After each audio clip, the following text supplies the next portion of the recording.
States. The leader of the Conservative Party in Canada said, under no circumstance will it ever be the 51st state. Maybe he won't win, but maybe he will. I don't.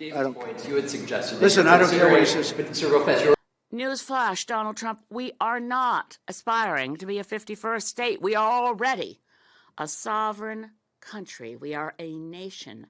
And anytime anyone looks around the world for the top 10 places to live, Canada's in the top half of the top 10, always.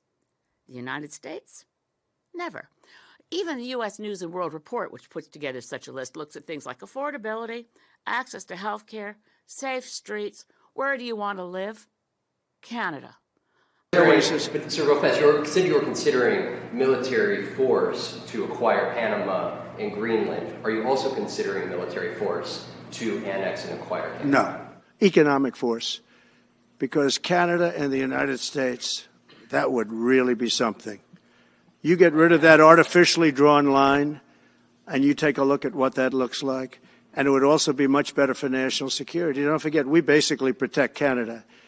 We don't need anything. So why are we losing $200 billion a year and more to protect Canada?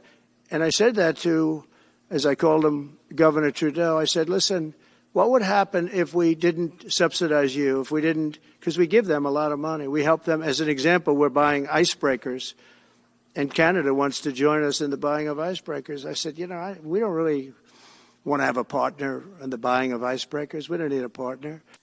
Hey, Donald, have we got a deal for you?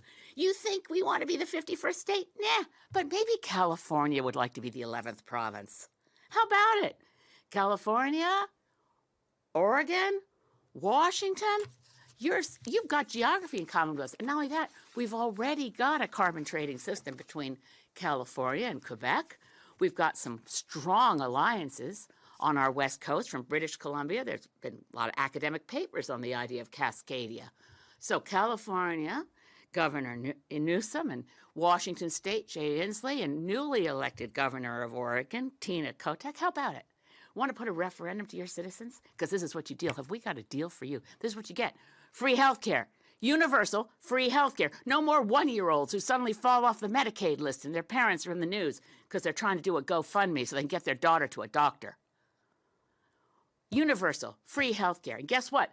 Those gun laws that your Congress is too afraid to pass because of the national gun lobby, we already got our strict gun laws. That's why we have the safest streets around the world, or at least in the United States, by the way, the most recent stats, 5.9 out of every 100,000 people is killed in a fatal gun incident versus 0.88 per 100,000 in Canada. That's because we have strict gun laws.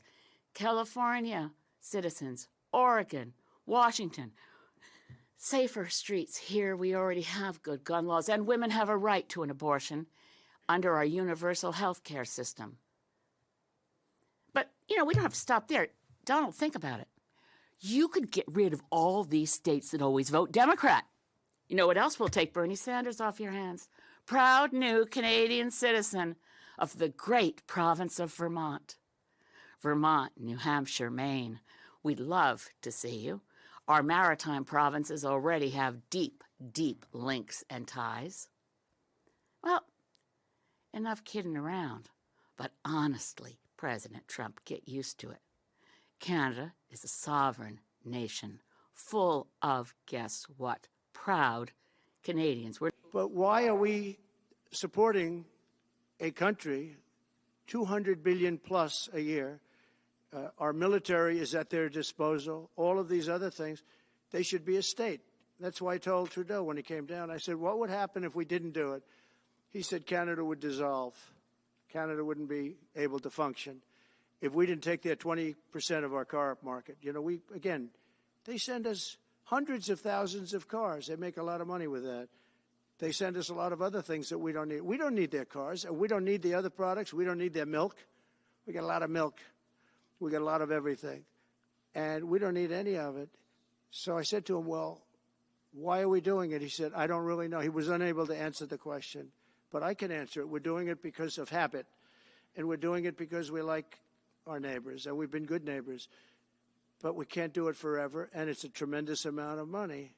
And why should we have a $200 billion deficit and add on to that many, many other things that we give them in terms of subsidy? And I said, that's okay to have if you're a state. But if you're another country, we don't want to have it. We're not going to have it with European Union either. Nice drink. And by the way, Mr. Trump, please, before making public pronouncements that Wayne Gretzky should run for prime minister, give yourself or get yourself a briefing on the nature of parliamentary democracy, a Westminster parliamentary system, and a constitutional monarchy where no one runs for prime minister. We have elections for members of parliament. We don't get to pick and choose among our billionaire friends for who gets a seat at the cabinet table. If they're not an elected member of parliament, well, Canadian system is different from that of the United States of America. I suggest that Mr. Trump find one of his grandchildren's school books and look at the year 1776, which may explain a few things to him about why our systems of government are different.